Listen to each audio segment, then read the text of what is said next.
Hello and welcome. If you're new to the channel or just new to this, this is part 3 in a little series I'm doing on the EFL/AFL draft and the last 25 years, 1986 through to 2021. I'm just having a look at the top 10 selections in that time, and I'm trying to identify with each. It's a countdown from 10 down to 1. Who's been the best ever? Say pick 10, pick 9, pick 8 in the draft. I've already done selection number 10 and 9, and it was a clear standout with pick 10 was Patrick Dangerfield across those 25 years. Not so much though for selection number 9. There was a lot of standout players, but no one really jumped off the page with number 9. It ended up coming down to Chad Corns and Martin Pike, and I went with Pikey, given just his unbelievable record in regards to playing in grand finals with different clubs and played a lot of football as well. So pick number 10, Patrick Dangerfield. Pick number 9, Luke Brennan. Let's have a look at number 8, and I'll put them into categories, the not-so-notables. Any player that I suppose, they're blue-chip investments.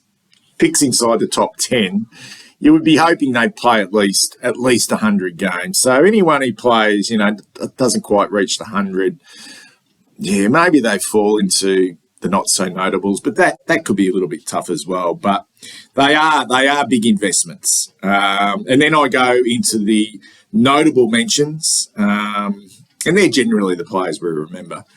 And then newbies, sort of post-2015, we still haven't quite got a gauge on where they're heading. And then the winner, who's the best ever, pick number 8 from 1986 to 2021. Let's go right back to 1986 and the not-so-notables.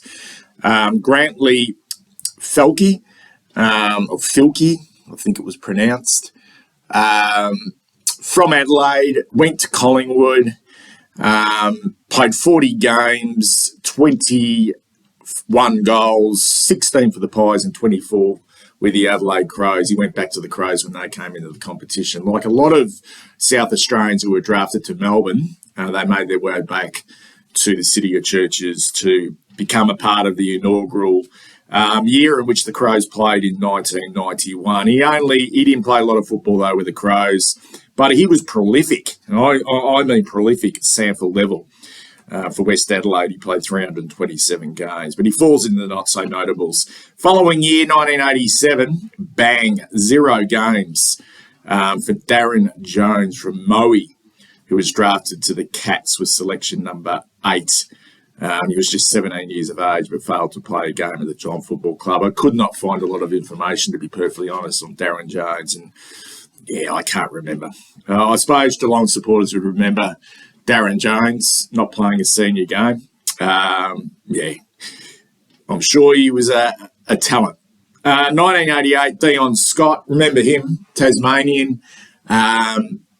He went to Sydney with pick number 8, played 6 games for the Swans, but it was in Brisbane where he played a further 73 games and some finals football, including that famous 1996 qualifying final against Essendon at the Gabba, where the Lions won by a point. He actually kicked 3 goals in that game. So a little bit unlucky to be a not-so-notable. Same with Brad Tunbridge, maybe a little bit unlucky to fall in this category. Another big ruckman from East Perth went to Sydney with selection number 8 in 1989, played 50 games for the Swans. In 1 year, he actually had 293 hitouts, the third most in the league. He also took 107 marks and finished as Sydney's equal second best vote getter behind Dale Lewis in the Brownlow medal count with 8 votes. 1990, Paul Gow from Footscray, another player from Western Australia, from Swan Districts. 7 games in 1 season for the Dogs. He was traded back to the Eagles, who were really strong at that stage in the early 90s, played what they play.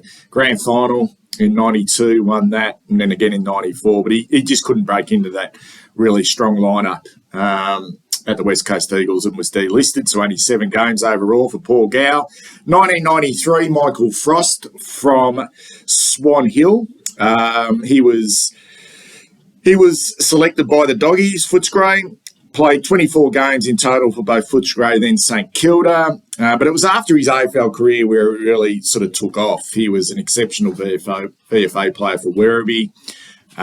He won I think it may have been the 1998 JJ Liston Trophy with a record 32 votes. He was outstanding at that level.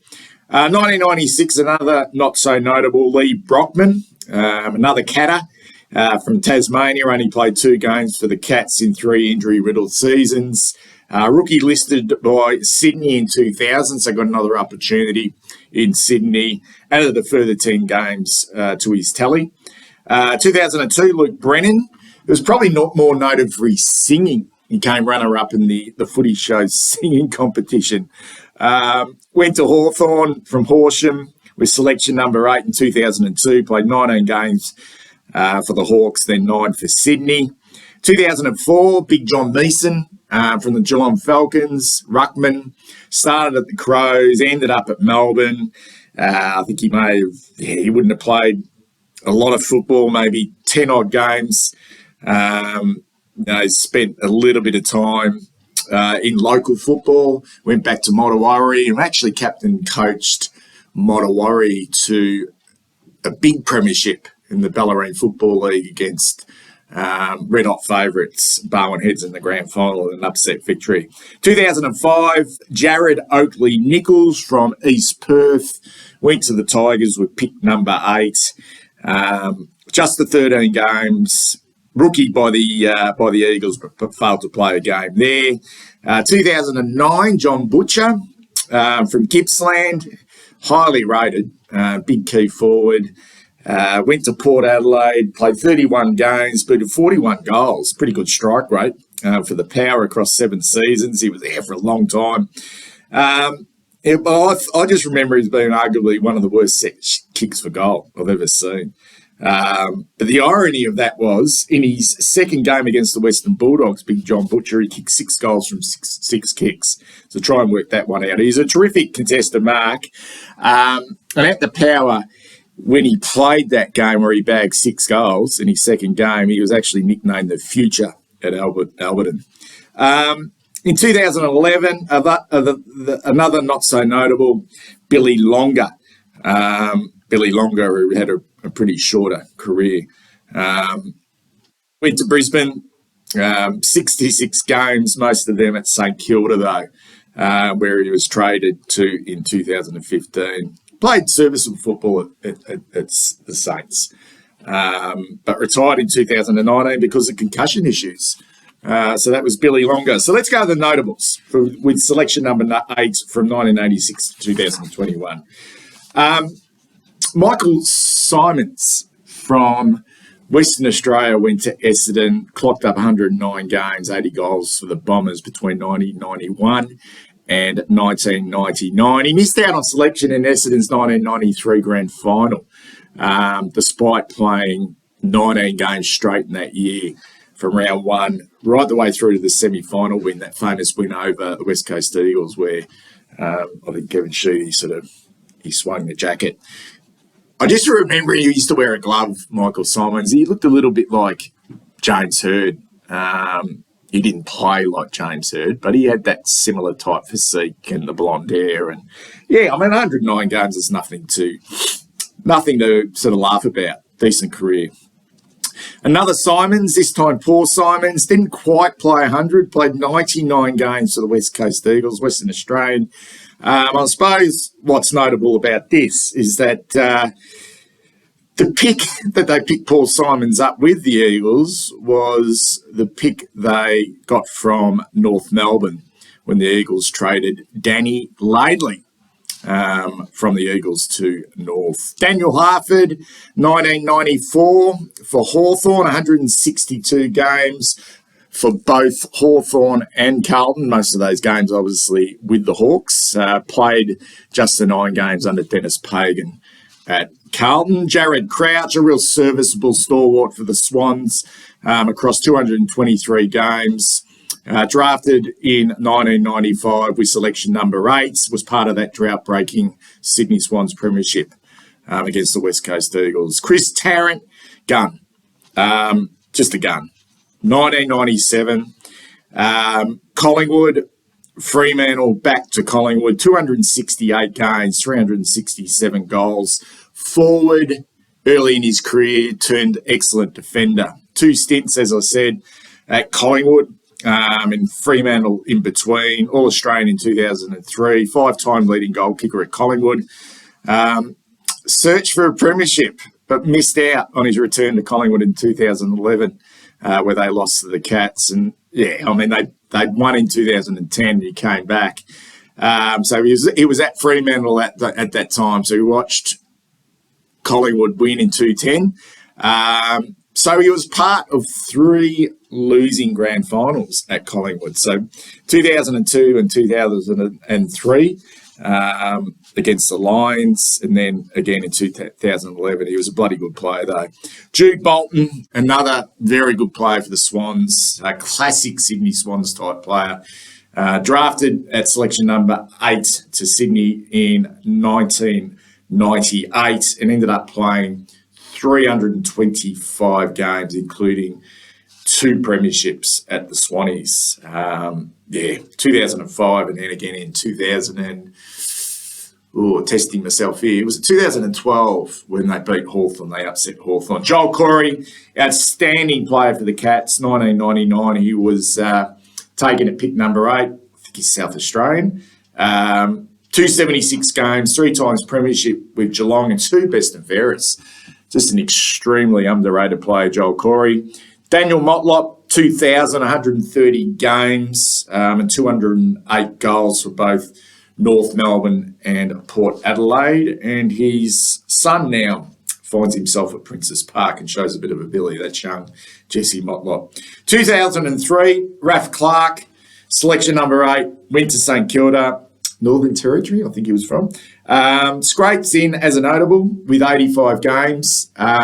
Just scrapes him because he played in the Saints 2009 losing grand final team against Geelong, but he was remembered in that game for being run down by Max Rook in the opening minute as he sort of waltzed out of the back half like he was having a couple of scones and a fucking cup of tea. Frustrating player at St Kilda. Had some talent. Injuries, just frustrating. Ben Reid to the Pies, 2006, very good player, 152 games, All-Australian in 2011, Premiership player in 2010 for Collingwood. I just remembered him in that All-Australian year, though, to be just bullied by Tom Hawkins in that 2011 grand final. He never quite, he just never quite recovered from that. He had a lot of injuries, injury prone in the back half of his career and struggled to get out on the park. But on his day, he was a really good defender and quite a handy forward when they switched him forward.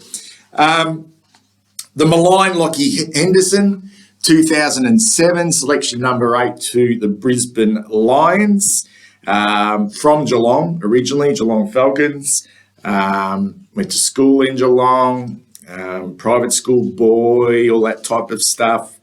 206 games overall and 117 goals is a fair career across 3 clubs.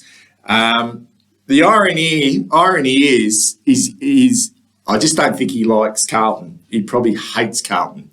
The way he left, just everything about it, But he's played 100 games there. And he probably calls himself a Geelong person. But if he's got father and son, if he's got a son, he can only come to Carlton if it's going to be father and son. So there's a little bit of irony in that. I thought he actually played his best football at Carlton, to be perfectly honest, as a defender.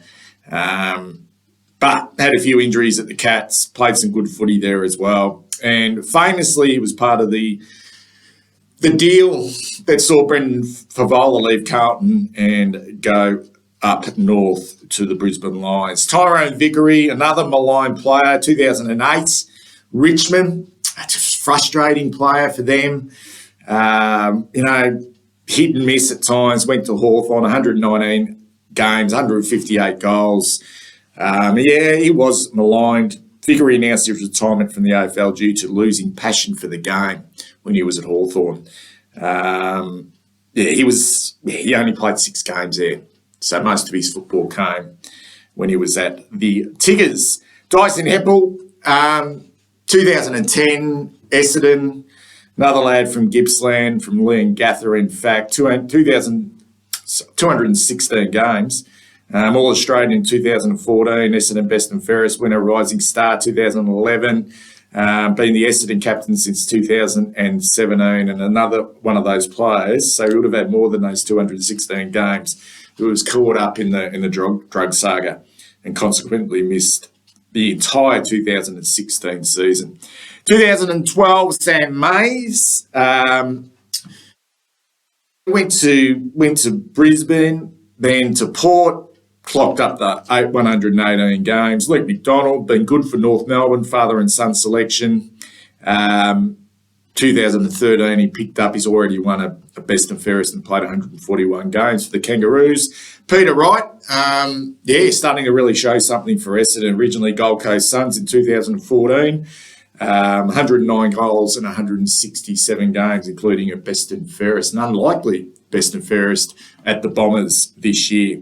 And Callum Archie, he's already clocked up from 2015. It's just, Callum Archie, 103 games for both Gold Coast Suns and Brisbane. Okay, let's go to the newbies, guys. 2016, Griffin Logue, touch and go. Fremantle now finds himself at North. 2016, Nick Caulfield, who's already had an ACL, showed a little bit with the Saints. 2018, a bloke with a lot of ability, Taron Thomas, North Melbourne, lots of ability. Real smoky here. Well, not smoky. I think this guy's got, he's going to be a fine footballer for a very long time. 2019, Caleb Sarong. Be really quite intriguing to see what his career looks like as far as, potentially grand finals and best and fairest and all Australians in, say, 10 years' time. 2020, Nick Cox burst onto the scene for the Bombers in 2021, but just came quite a bit this year with some injuries. And 2021, Jai a miss for Fremantle. Okay, so let's go to the winner.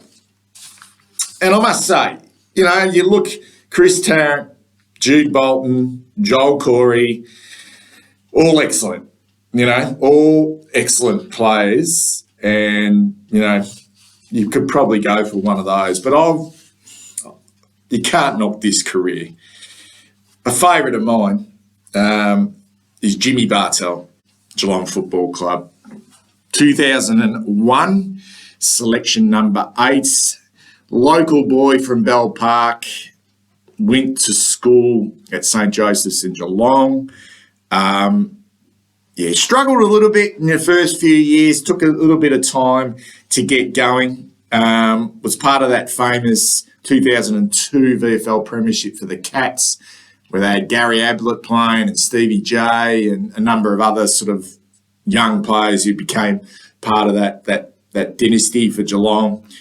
But it's on the big stage where this bloke really did shine. 305 games for Jimmy Bartell, 202 goals, could play midfield and go forward and be a real handful. So smart. 3-time premiership player, Brownlow medalist in a premiership year in 2011, then won the Norm Smith medal he was good in 2011 in that grand final. 2 times All-Australian. Surprisingly, never won a best and fairest at the Geelong Football Club, but he had some pretty fucking stiff opposition along the way. So the best ever, number 8, in the history of the VFL/AFL draft is Jimmy Bartell. Now, what I'm going to do here is, so we've got Paddy Dangerfield at 10, we've got Martin Pike at 9, and we've got Jimmy Bartell at 8. Let's do a ranking order here, the My Blue Heaven Power rankings. I'm pushing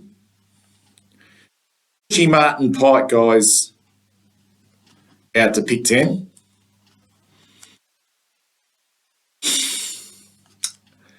I've got Paddy Dangerfield in front of Jimmy Bartell. I've got him in front. So Jimmy goes to 9, and I'm pushing Paddy to 8. So Paddy is flying down. Could he be the best ever, Paddy Dangerfield? Anyway, we've got pick number 7 coming up shortly. What do you think? Is Jimmy Bartell the best ever pick number 8 in the history of the AFL/VFL draft 1986 through to 2021? Speak soon.